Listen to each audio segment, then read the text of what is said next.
Everybody, we have a wonderful speaker tonight on carotid disease and stroke prevention.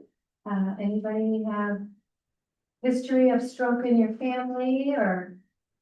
Yeah, very important to know how to prevent it, and if you see it, know the symptoms for it and get to the hospital immediately, right? And Dr. Tehrani is going to tell you all about that this evening. He does have two offices. Yes. One in Southwest Highway and one in New Lenox. Yes, correct? at Silver Cross Hospital. Okay, Silver Cross. And he is board certified in surgery, vascular surgery, and American Board of Surgery. His fellowships were completed at Loyola University Medical Center, residencies at Southern Illinois School of Medicine and General Surgery, and medical school was completed in Albany Medical College. And his hospital affiliations are with Advocate Press Medical Center, right in your backyard. So take it away. Thank you for the introduction. I'm Nader Tehrani. I'm a board certified vascular surgeon, and a large part of my practice is actually addressing carotid disease and stroke prevention. So I'm going to talk a little bit about this. First, I'll go over the stroke definition, just so we all know what we're talking about. We're on the same page. I'll talk a little bit about epidemiology, the incidence, how frequently it's happening, how big of a problem it is in the United States. I'll go over some disability, treatment, and prevention. I'll talk a little bit about the anatomy of the carotid arteries, its relationship to stroke, and how that sets us up for surgery. We'll talk about the different options for intervention and surgery. And then talking about transcarotid arterial revascularization. It's one of the newer modalities we have, and it's a very, very effective treatment for carotid disease in patients who may be high risk for surgery. And then I'll summarize everything. So the definition of stroke, also known as a cerebral vascular accident or CVA.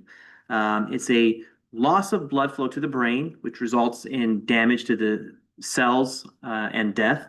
There are two main types. One is ischemic, or basically lack of blood flow from a blockage, and the other is hemorrhagic.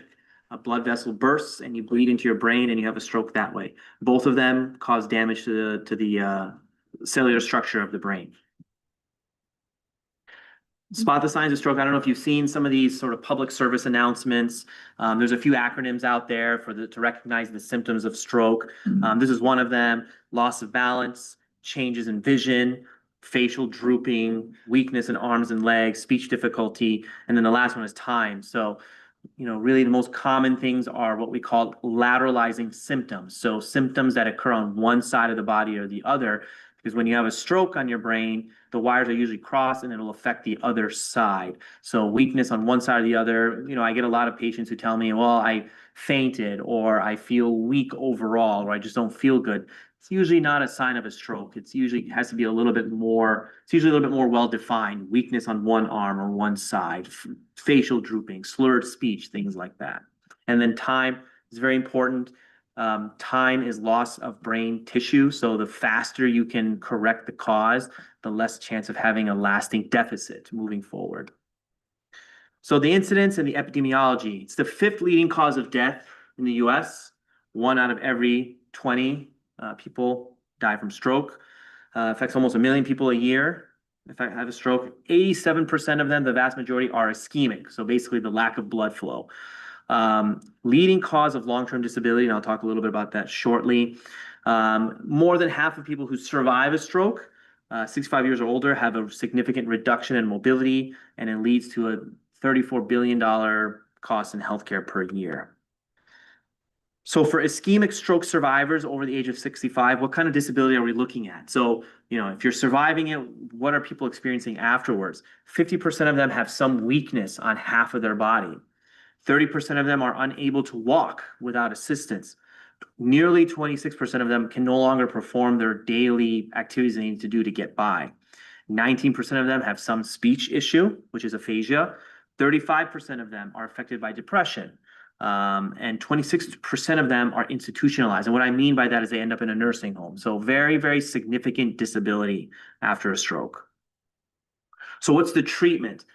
Unfortunately, there is no medication or surgery that will be a silver bullet to reverse the effects of a stroke.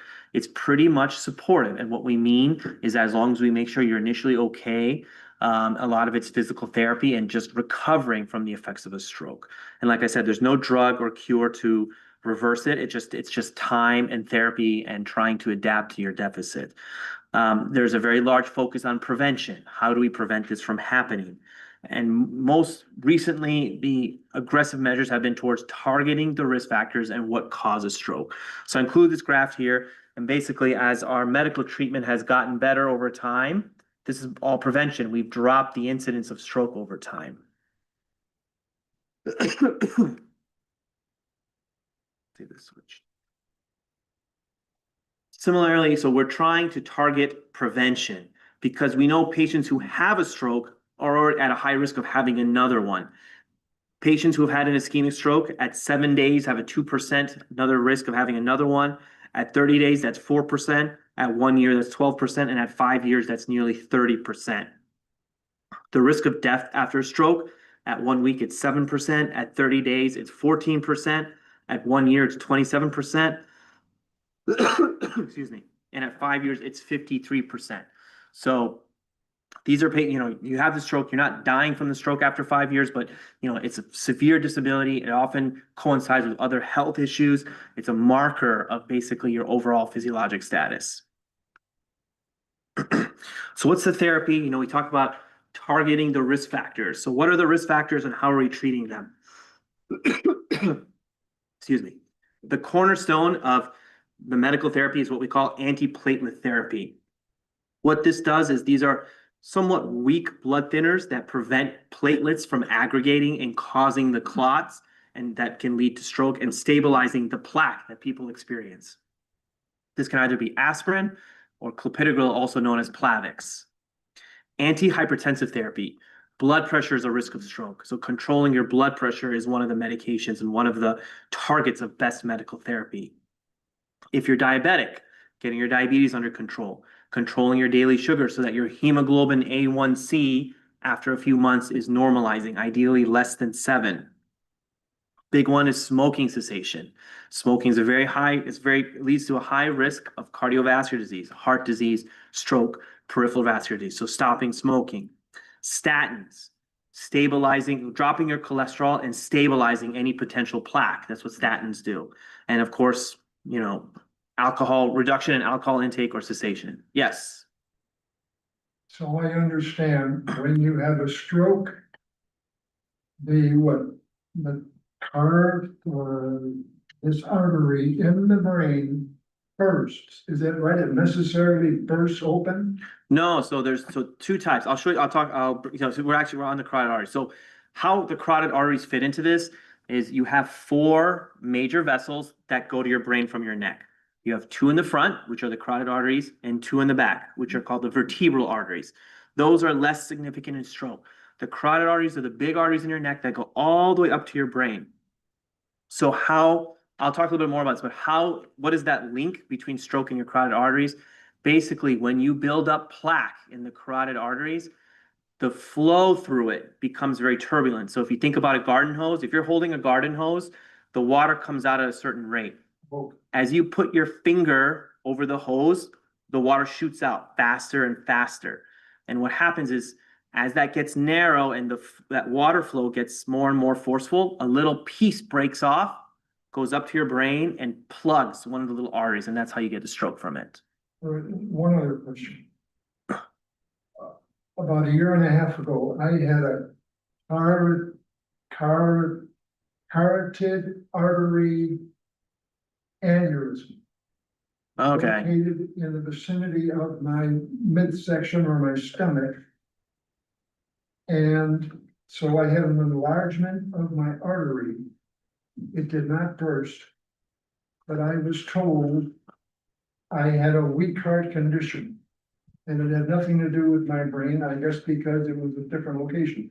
But that is the same carotid artery that's going like the full height of a person? No, it must be another blood vessel. The carotid artery is specifically located to your neck. You can have aneurysms in the carotid artery, but that's in your neck. It must be another artery in your body. I see. Okay. Yeah. And can you have an aneurysm? What, an aneurysm in the brain? Is that different from the clogging of? That's different. That's another, people can have aneurysm that rupture, and that's another process. Yeah, it's separate. If the artery going to the brain, if it bursts, you're dead then, is that right? It doesn't really burst. What happens is it flicks off little pieces of plaque, and that's what gives you the stroke. Okay. Yeah, so this is this is your carotid artery. This is kind of a loose schematic. Comes off your aorta, which comes off your heart, and then goes up to your brain. This is what it kind of looks like with a little bit more detail in terms of the anatomy. So like we talked about, what is this link between strokes and carotid artery disease? Why are you getting strokes from blood vessels in your neck? Initially, the thought was that strokes were due to some intrinsic issue with your brain. It was all inside of your brain. But over time, people have realized that it's usually coming from something external. The relationship between the carotid artery has been tied to consciousness for a long time. So people have known for a while, if you grip people by the neck in a certain way, they pass out. It doesn't have to do with their airway, it's separate. And this has been described for a long time.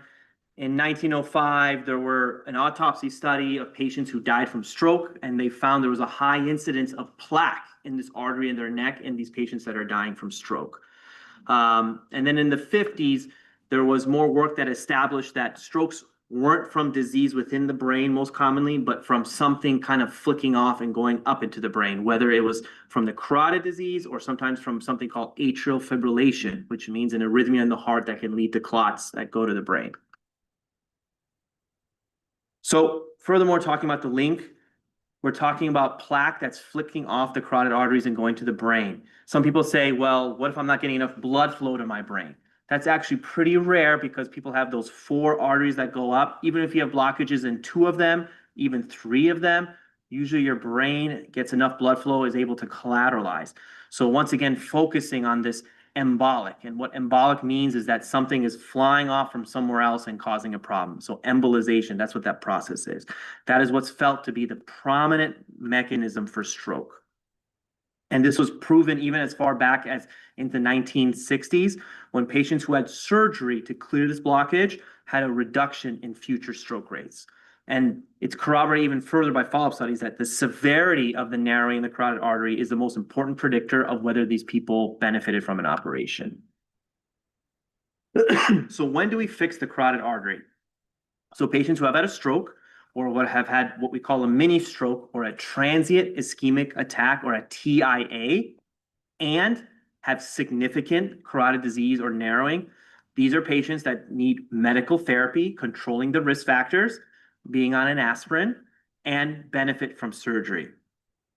The other population of people that we treat with surgery are patients who don't have any symptoms, but have very significant carotid disease, and I'll elaborate on how much is significant.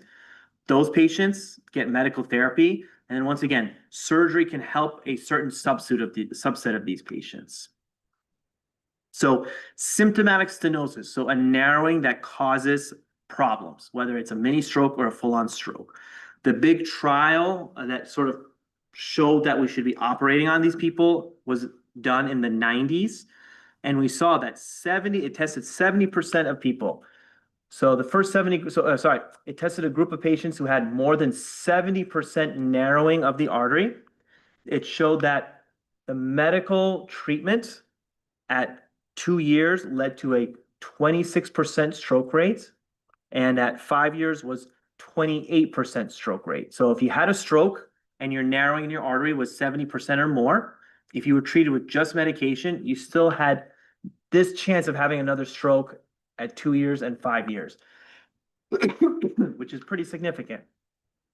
Now, if you had the same level of narrowing and you were on those medications, but then you also threw in surgery, your 2-year chance of having a stroke dropped to 9% from 26%, and your 5-year rate dropped to 13% from 28%. And that was deemed statistically significant. Now, let's say, what if you didn't have as much blockage?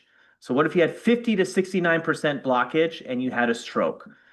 Best medical therapy stroke risk was 15% at 2 years and 22% at 5 years. If you threw in CEA or carotid endarterectomy, that means we fixed it. Your stroke rate dropped a little bit to down to 9% and down to 16%. It's not as an abrupt of a drop, but it was still determined to be statistically significant. So the takeaway was that surgery is beneficial for patients who are having symptoms, stroke symptoms, and have carotid disease, more than 70%, very strong benefit. Still a benefit, but not as strong if you had more than 50%. So once again, this is from patients who are having symptoms. And the meaning of the word stenosis is blocking. Narrowing, yeah. Narrowing of the artery and blockage. Yeah. So asymptomatic stenosis. So somebody that just comes off the street and gets a CAT scan or gets an ultrasound, they have no symptoms. What is their benefit and what happens to them? So this was done in ACAS, which is it's a pivotal study for us, vascular surgeons. And basically patients who had more than 60% stenosis that were treated with medical therapy and without surgery, with and without surgery, the risk of stroke was 5% for patients who had surgery and 11% without surgery. So just by having that narrowing, your risk of stroke dropped about 6%. It's not a huge drop, but it's still statistically significant. This was corroborated in another asymptomatic trial, and they saw that it's very similar results. More than 60% blockage. If you had surgery, your stroke risk was 6% compared to no surgery and just medication was about 12% at 5 years. So once again, a benefit, but not a huge one. So now let's talk about the surgery itself. Carotid endarterectomy. This is really the workhorse of carotid disease treatment. So this is one of the most frequently performed open vascular procedures we do. It was introduced back in the 1950s. And I mentioned that JAMA article from 1969. They saw a pretty robust reduction in stroke for patients who had narrowing and had had a stroke or had a mini stroke. And this was validated in the 90s by several randomized control trials, the NASIT, ACAS, the ones I just mentioned. And we saw that this benefit persisted even 10 years later when these patients were being followed. So what is a carotid endarterectomy? So these are arteries, like I said, they go up through the neck. We access it usually in the neck itself. We go in and clamp the artery off, pull out the plaque, and sew on a patch, almost like a quilt to make it wider. This is what the plaque looks like. When we go, people often ask, well, what does it look like? You know, this is what we're digging out of people's necks over time, for years of smoking, diabetes, high blood pressure. It's just like a big chunk of cholesterol. Sometimes it's very calcified like a rock, and we pull it out to reduce the blockage. And people ask, you know, what does the incision look like? Am I gonna have a big scar? And over time, it actually heals pretty nicely. It's actually this little white scar here. You know, usually in a year, that's what it looks like. What was it? What was that? What's that white thing in the third picture? This one, that's the patch. So a patch. So we open up the artery, we take out the plaque. We don't sew it back immediately just to itself because that actually narrows it. We sew a patch onto it to make the whole thing a little bit wider, like a quilt. Is that like a stent? It's either it can be a piece of polyester, but like polyester Dacron, or most commonly we use bovine pericardium, which is basically the lining of a cow heart that's been decellularized, and it's just the collagen, and then we sew that in place. Not stent. Yeah, it's not a stent. Not stent. Yeah. Speaking of stent, so what are the alternatives to open surgery? I'll talk a little bit about that and when do we do that. One of them is a stent. You go in through the groin, just like if you're getting a heart stent, go through the plaque, put up a filter to protect yourself from flicking off pieces, and then you deploy a stent. And then I'm going to talk about TCAR, which is kind of newer, and it has some benefit over just traditional stenting. Well, you said it is not a stent. What's the benefit? Why is it different? All I know is just stents. That's I hear that so many times. Yeah. You insert the stent, you open it up, so it can never kind of close. Why would you not use a stent? And what's the additional benefit of what you said? It's part of the cows. Don't worry, we're going to get to it. That's coming up. What the downfalls of stenting. So endovascular therapy, or the stents, It was first performed in the 70s. It kind of when balloon angioplasty of the heart was sort of first came out. People started doing this for all the other vascular beds. The procedural stroke rate, and that's what the downfall was around 6 to 9% back then. In the 90s, they published a way to reduce the stroke risk with the procedure. And the reason there's a stroke risk is because as people were passing the stent or the balloon through this narrowing, it would flick off little pieces and give them a stroke. And in the 90s, they developed a method to put up this little filter basket above the blockage so that when you manipulated it, it would catch any little debris. The problem is that you still have to get the little basket through the nasty cholesterol, and that still poses a risk of flicking the plaque into the brain. So looking at the guidelines for stenting, symptomatic patients with high-grade stenosis who are poor surgical candidates. So carotid endarterectomy, the open surgery, is the workhorse to treat this, but patients who have a lot of medical issues and are poor candidates for surgery can be offered a stenting procedure again. The other people who can get stents are patients who are okay physiologically for surgery, but may have high-risk anatomic features. For example, if they've had neck radiation before, they have a tracheostomy tube, they've had prior neck surgery, that makes them higher risk for an open surgery from an anatomic standpoint. So coming back to the guidelines, the American College of Cardiologists, as well as the American College of Cardiology, as well as the American Heart Association, supports the use in select patients with more than 70% stenosis. This is a little bit different. The Society for Vascular Surgeons, what I'm part of, advocates for carotid endarterectomy instead of stenting in patients who have higher grade stenosis. What does CAS, what does that stand for? Carotid artery stenting. Carotid artery stenting. And furthermore, the Society for Vascular Surgery says that there's insufficient data to recommend stenting as a primary therapy for patients who don't have symptoms above 70% stenosis. So if you're asymptomatic, they feel that the risk of stroke from a stent procedure does not warrant doing it if you don't have any history of stroke yourself. So Please repeat again. So the benefit of not using a stent is with your alternate procedure, the CEA. yeah, You have a lower frequency of repeat strokes in the future. stroke during the procedure. So the risk of the procedure. What is the difference? What's the percentage difference between the two? Yeah, so the most recent data for carotid surgery, the risk of stroke is around 1 to 2% with the procedure. The risk of stroke with the stent through the groin is can be up to 4%, even 4 or 5%. So it's a little bit higher. Okay. Yeah. Okay. Looking at this embolic protection, you had to put a filter up when you're stenting to prevent it from embolizing or passing. This newer technology that I'm going to talk about, TCAR or transcarotid, is a stenting modality, but it works to reduce the stroke risk by a different mechanism. And what that is that it reverses the blood flow in the brain. So we put a sheath or access the carotid artery below the plaque.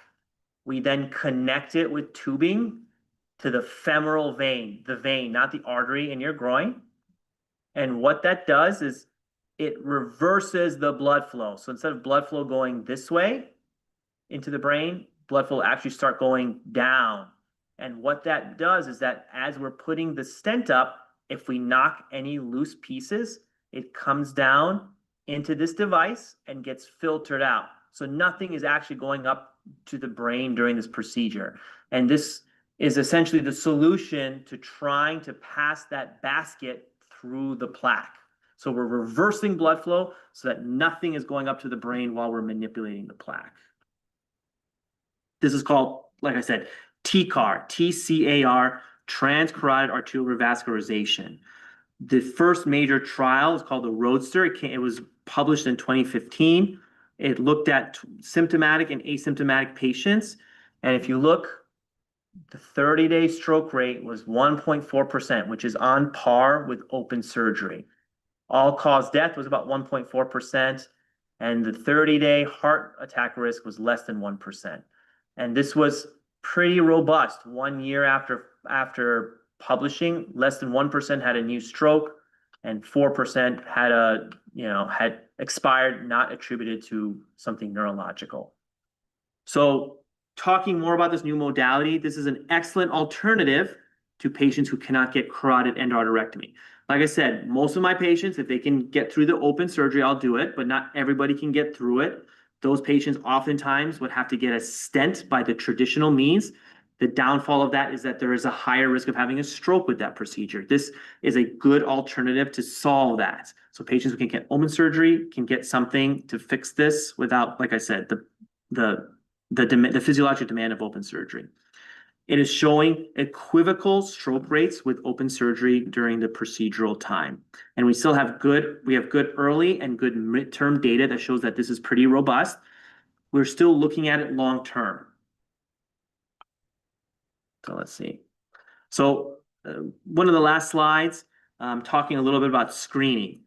The U.S. Preventative Task Force actually recommends against screening for carotid stenosis in the general public. So there's no guidelines that everyone walking around should get an ultrasound of their neck, which is the screening test, an ultrasound, to just look for this. The Society for Vascular Surgery, and once again, this is asymptomatic patients who have never had symptoms. The Society for Vascular Surgery does recommend screening for patients who are high risk, especially if there's someone that could tolerate a procedure or a surgery. So who would be high risk? Who should get a recommendation to get an ultrasound to look at their neck? If you have a history of peripheral arterial disease, blockages in your legs, if there's a plan to undergo open heart surgery, if you are greater than 55 years old and you have risk factors for blockage, so basically heart disease, a prior stroke, lower extremity disease, if you are an active smoker and you're more than 55, if you have a history of diabetes, hypertension, or coronary artery disease, or if you've had an MRI of your brain or a CAT scan, it shows that there's an old stroke that you never even knew happened. So U.S. Task Force, if you're walking off the street, you've never had a stroke before, they generally don't recommend just getting a carotid ultrasound. However, I disagree with this, and I think that if you have risk factors for blockages somewhere else, or you've had blockages somewhere else, there's a good chance you may have it in your neck. It warrants an ultrasound screening. So to summarize, and then we'll get to the questions. Stroke or CVA is a significant incidence in the US with a high rate of disability and death rates. The hallmark of stroke treatment is prevention with medical management of the risk factors and antiplatelet therapy. We do know there is a risk with carotid artery stenosis and risk of stroke. And there is a benefit in reducing your risk of stroke with operating or stenting or revascularizing the carotid artery. There are several modalities for this. It's important to talk to your PCP, your cardiologist, or if you have an established vascular surgeon about whether you qualify for screening. And that's it.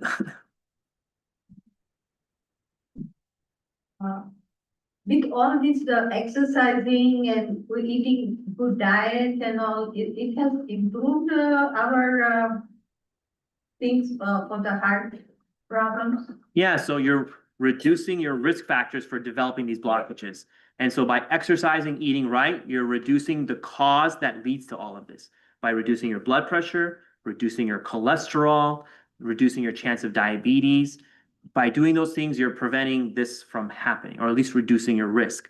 There are some things you can't control. Some people have a strong family history for carotid disease, for heart disease. Some, over time, if you live long enough, there's a good chance you're going to get some of this stuff. I have patients who are in their 90s, they live healthy lives, but they just develop plaque over time. So you can control some of the risk factors, you just can't control everything. You can't control your genetics. So genetic still has a problem. So there are some people who have just genetically, they have heart disease early on. They're more prone to forming plaque, the only thing you can really do is control the risk factors that you can control. Go ahead. To make sure I understand the point of your lecture. Sure. If we start with the CAS, the carotid artery stent, I understand you to say there are problems with it. Mm-hmm. So it is a much improvement to use the procedure of the CEA. Whatever, it's such a long word, I don't know how to say it, but Sure. anyway, that was an improvement over the CAS. But then, the end of the lecture, I'm left with the impression that, well, there's really even a better solution.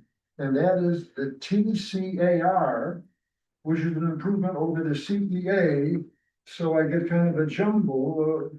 Are you recommending the TCAR is the best, and that's what people should use, or you recommend both the TCAR and the CEA, or what? So I am not saying one is better than the other. It is, the decision is very individualized. So if I can get somebody through open surgery safely, then CEA, in my opinion, works the best, but there are problems with it. Everything has problems. If you can't tolerate the open surgery, now we're talking about stenting. There are two mechanisms, the CAS, which is going through the groin, and then there's the newer one, the TCAR.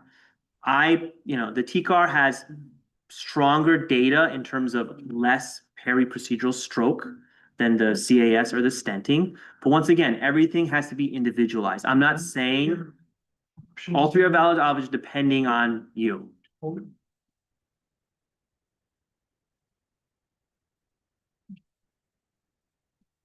Go ahead.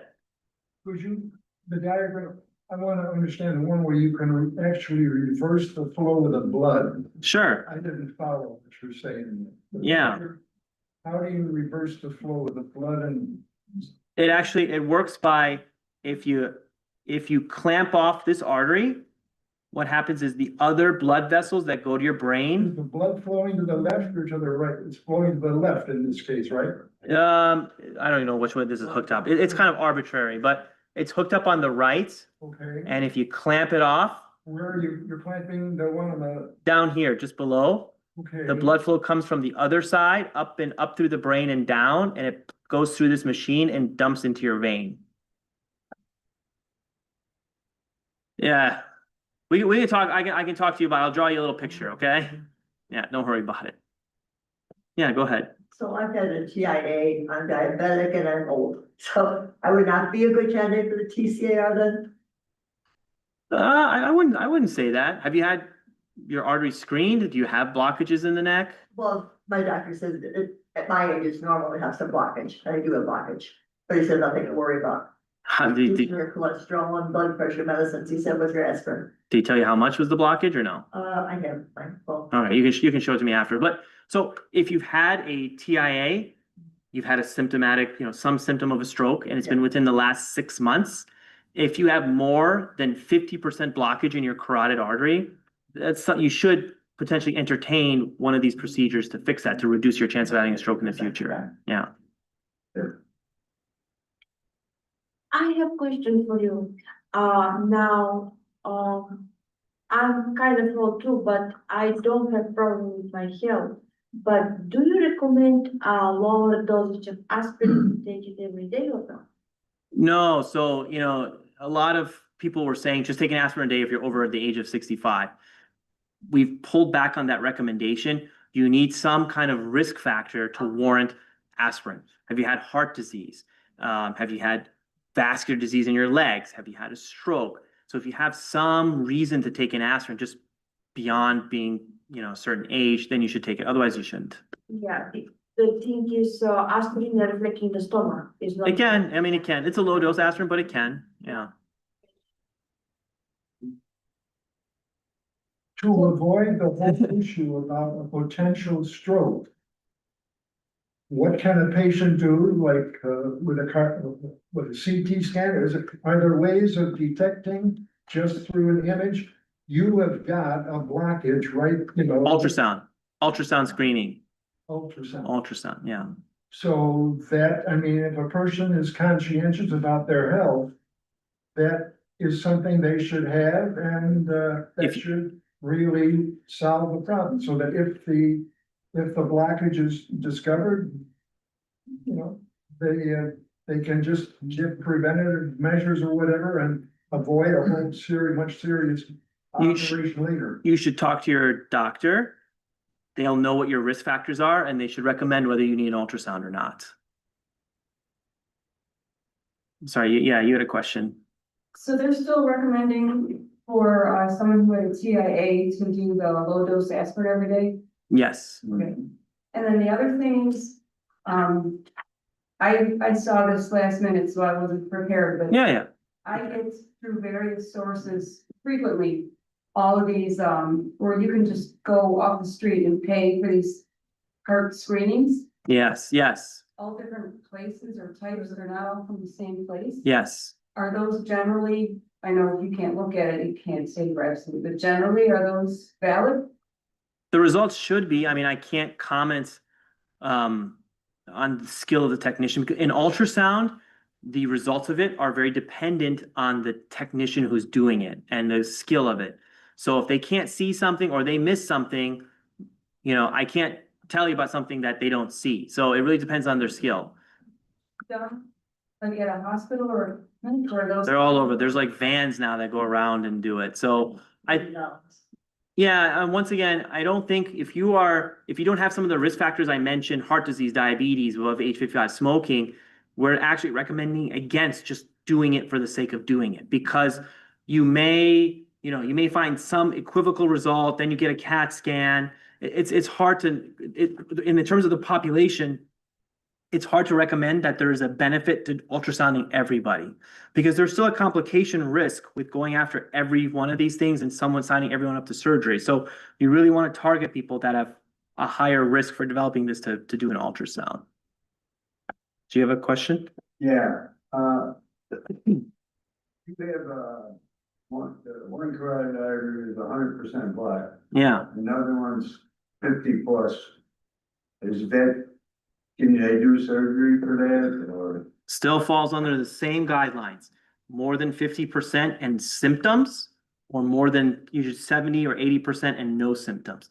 But because you've had a complete blockage on one side, you are at higher risk of developing narrowing on the other side. So you should follow up with generally yearly ultrasounds. Yeah. Go ahead. Can you speak about gum disease or gingivitis contributing to this? Yeah, I don't know of any particular link with it. I know they're looking at all this stuff, looking at your dental health and having a higher incidence of heart disease, but I can't comment on specifically if that's been studied, looking at the carotid specifically in stroke risk and looking at, dental care. After what age it is common? What age is it common? It's pretty uncommon below age 60, just like most blockage, it takes time. It's usually more common after the age of 60, but it's not unheard of. I've done it on people in their 50s. 75. My husband is 87, and he had a ultrasound already, and there Yeah. was nothing there. Yeah, then that's it. Yeah, But when do we have to repeat again, right? you don't. No? You don't. So if there's nothing there, the chance of it developing, so let's say if it's going to take on average, if it's by age 60 you're seeing it, it's going to take a decade, 2 decades for it to potentially develop. And if you don't have anything there, the chance of it developing in his lifetime is very low. Thank you. Yeah. And Go ahead. is this, the T-card, is that more just in the big hospitals or is that kind of standardized? It's pretty mainstream at this point, but it's done in the hospital setting. It's not done at surgery centers or anything like that. It has to be done by a vascular surgeon because there is a small incision, so there is a surgical component to it. It can't just be done by cardiologists by themselves or radiologists. So you have to find a vascular surgeon to do it.